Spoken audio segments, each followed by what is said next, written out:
Qu'est-ce que le jeûne intermittent? À quoi sert-il? À qui est-il destiné? Pourquoi le pratiquer? Quand et comment le faire? Je vous dis tout dans cette vidéo. Parce que le jeûne intermittent, c'est vraiment la meilleure méthode pour perdre du poids et du gras de manière durable. Et restez bien jusqu'au bout parce que je vous partage mes 3 astuces qui m'ont permis de perdre 8 kilos en 2 mois et de jamais les reprendre. Et aussi de revoir mes abdos. Déjà, qu'est-ce que le jeûne intermittent?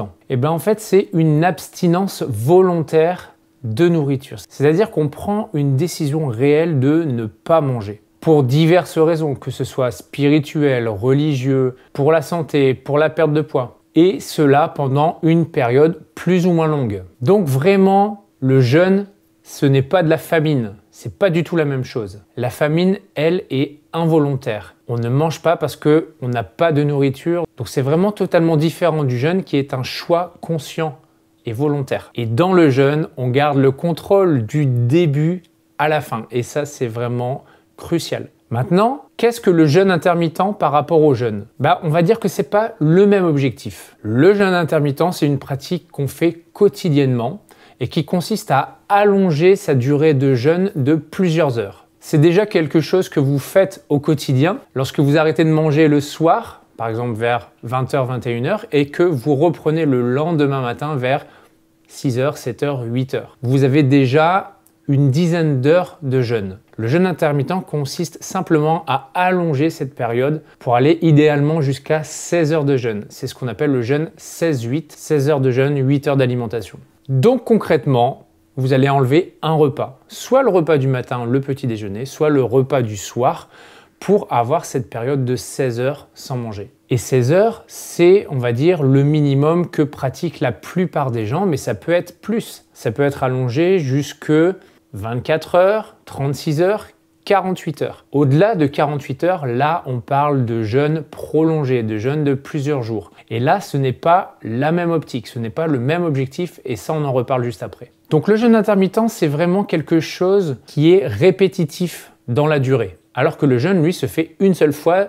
mais de manière périodique. Par exemple, tous les 3 mois, ou tous les 6 mois, ou une fois par an. Les 3 jeûnes intermittents les plus connus sont le 16-8, j'en ai parlé juste avant, le jeûne de 24 heures qu'on appelle aussi le 23-1 ou le OMAD, One Meal a Day, qui consiste à manger un seul repas par jour. Et on a aussi le jeûne de 48 heures qui est de plus en plus courant, qui est le fait de ne pas manger pendant 48 heures tout simplement. Et il est possible, bien entendu, de mixer les 3 pour plus de praticité. Alors, ce jeûne intermittent, pour qui est-il destiné? En fait, la vraie question, c'est plutôt pour qui n'est-il pas fait? Certaines catégories de personnes, comme les enfants ou les enfants à naître, vont avoir besoin de plus de nutriments. Donc dans ces cas-là, le jeûne intermittent n'est pas adapté. Donc soit pour les jeunes enfants, enfin pour les enfants on va dire de manière générale, jusqu'à l'adolescence, où là ça peut commencer éventuellement à s'envisager un petit peu, mais jusque-là vraiment c'est déconseillé.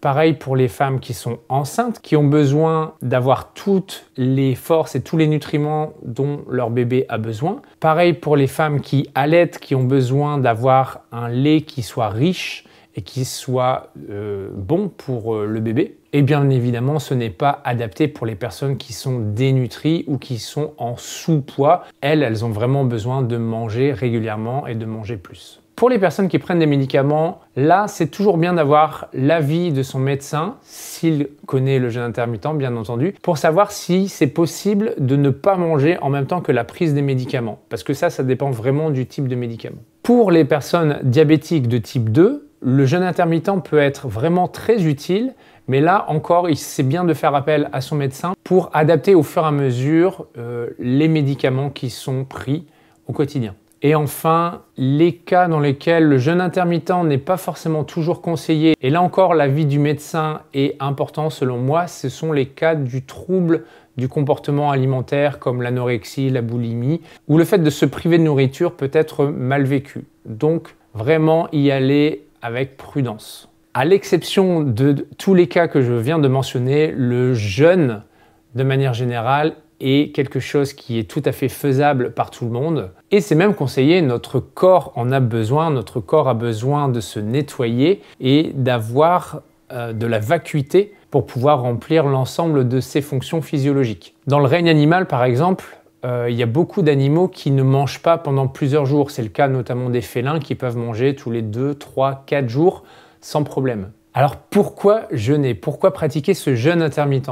Historiquement, il y a 2 principales raisons. Pour la santé et pour des questions religieuses ou spirituelles. Et aujourd'hui, de plus en plus, les personnes pratiquent le jeûne et en particulier le jeûne intermittent pour la perte de poids parce qu'en effet, ça permet de perdre du poids de manière durable et ça, c'est vraiment la seule méthode qui permet de le faire. Alors, quels sont les bienfaits du jeûne? La première chose, c'est que ça permet au corps d'avoir l'énergie de se nettoyer, de se purifier et de s'auto-guérir parce que lorsque l'on mange tout le temps, le système digestif est tout le temps en fonctionnement et du coup, le corps ne peut pas se nettoyer. C'est ce qu'on appelle l'autophagie cellulaire. La deuxième raison, c'est que ça permet de diminuer les risques de maladies graves. Puisque le corps élimine les mauvaises cellules et les mauvais constituants, il y a moins de risques. Problèmes cardiaques, AVC, cancer, maladies inflammatoires. Le jeûne permet aussi de récupérer de l'énergie. Parce que lorsque l'on digère, notre corps peut mobiliser jusqu'à 40% de l'énergie vitale pour cela. Et donc,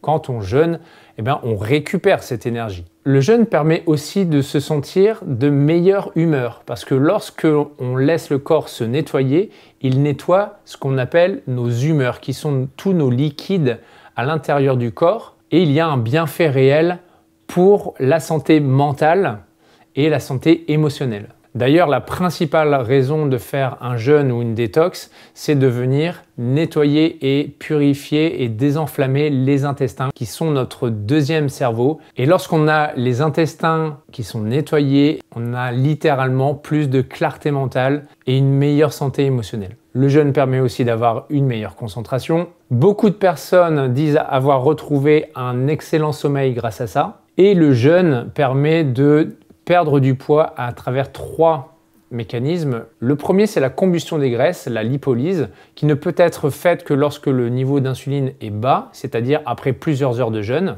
Le deuxième, c'est que du coup, le jeûne permet d'avoir une meilleure sensibilité à l'insuline et donc d'aller chercher les graisses. Et le troisième, c'est que grâce au jeûne, on a un meilleur équilibre hormonal. Et ça joue notamment aussi sur l'hormone de croissance qui permet de préserver la masse musculaire, mais aussi sur la leptine et la gréline, qui sont les hormones de la satiété et de la faim. Et donc, on a une meilleure régulation de tout ça. Et enfin, pour des raisons pratiques, on gagne de l'argent, on gagne du temps et ça simplifie la vie.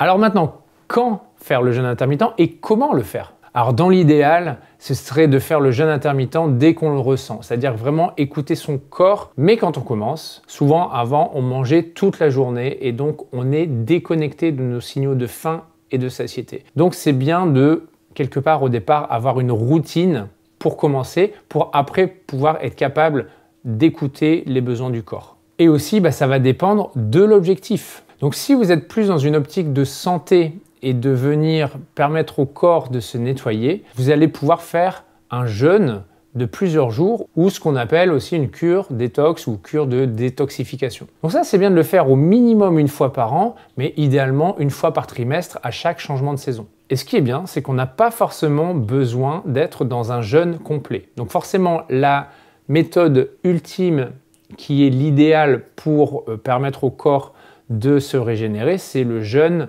complet, le jeûne hydrique, c'est-à-dire on ne boit que de l'eau, on consomme 0 calories. Donc on boit que de l'eau ou de la tisane, mais vraiment 0 calories. Il y a une autre façon de jeûner qui s'appelle la méthode Buchinger, qui consiste à consommer moins de 250 kilocalories par jour. Ensuite, une troisième méthode, c'est de faire une monodiète, c'est-à-dire de manger un seul type d'aliment, par exemple des pommes, du raisin, du riz, des pommes de terre, ou encore des jus de légumes.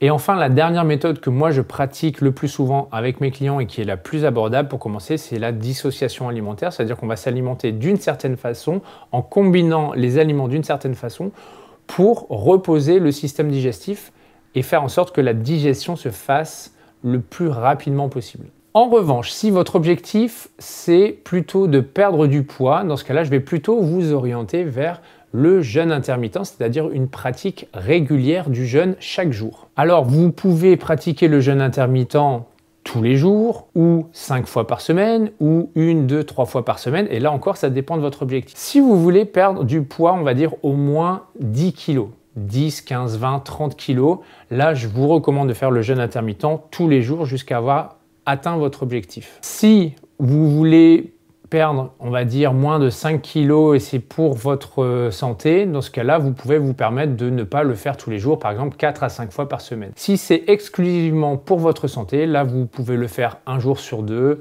ou 1, 2, 3 fois par semaine, selon comment vous le sentez. J'aime bien rappeler que c'est bien d'adapter le jeûne intermittent à son rythme de vie. Donc, ne soyez pas forcément dans un cadre rigide, privilégiez un cadre souple qui va s'adapter à la vie de famille, à la vie sociale et à la vie professionnelle. Donc si vous êtes invité chez des amis, si vous partez en vacances, eh bien adaptez vos horaires et vos jours de jeûne par rapport à ça. Alors maintenant, comment bien commencer votre jeûne intermittent? Alors si vous n'avez jamais pratiqué du tout de jeûne intermittent et que vous mangez 3, 4, 5 fois par jour avec des collations en consommant du sucre, etc., la première chose que je vais vous recommander avant d'enlever un repas, c'est d'enlever les collations. Vous savez, ces entre-deux, le grignotage, etc., c'est souvent là où il y a le plus de problèmes. Donc enlevez déjà ça, première étape. Deuxième étape, enlevez un repas, soit le matin, soit le soir. Ça va vous permettre d'avoir vos 16 heures de jeûne et pendant ces 16 heures de jeûne, vous pouvez boire de l'eau, du café, du thé, de la tisane, mais sans sucre, sans lait. Si ça vous convient comme ça, dans un rythme 16-8, ben, continuez comme ça. Il n'y a pas besoin d'allonger la durée du jeûne. Dans l'idéal, si vous perdez 0,5 à 1 kg par semaine, c'est très bien. Pas besoin d'aller chercher plus vite. Si vous sentez que c'est pas suffisant, et ben dans ce cas-là, vous pouvez allonger un peu la durée du jeûne. Donc au lieu de faire 16 heures de jeûne, vous pouvez faire par exemple 18 ou 20 heures de jeûne. C'est-à-dire vous allez avoir un repas plus une petite collation. Ou vous pouvez très bien passer à 23, on va dire 24 heures de jeûne, c'est-à-dire faire un seul repas dans votre journée. Ça, c'est possible aussi et vous n'êtes pas forcément obligé de le faire tous les jours. Par exemple, vous pouvez faire 16-8, 23-1, 16-8, 23-1. Enfin voilà, essayez d'adapter, trouver un rythme qui vous convient. Si malgré ça, vous n'arrivez toujours pas à perdre du poids, c'est qu'il y a certainement une résistance à l'insuline qui s'est installée et dans ce cas-là, ça peut être intéressant d'incorporer un jeûne de 48 heures dans votre semaine. Mais vraiment, je vous recommande d'y aller progressivement, petit à petit, c'est vraiment important. Il ne faut pas se mettre en danger, il faut toujours se sentir bien, se sentir OK avec ce qu'on fait et surtout ne pas ressentir de réelle privation. Allez, maintenant, je vous partage comme promis mes 3 astuces qui m'ont permis de perdre 8 kilos en 2 mois et qui ont vraiment fait la différence pour moi. La première chose que je peux vous recommander, c'est de faire du jeûne intermittent une nouvelle philosophie de vie, une habitude. Il faut que ça devienne naturel pour vous de jeûner. Et donc, pour ça, il n'y a qu'une seule méthode, c'est de pratiquer et c'est de le faire tous les jours. Donc, faites-le tous les jours. Alors, si c'est compliqué, faites-le progressivement. Par exemple, si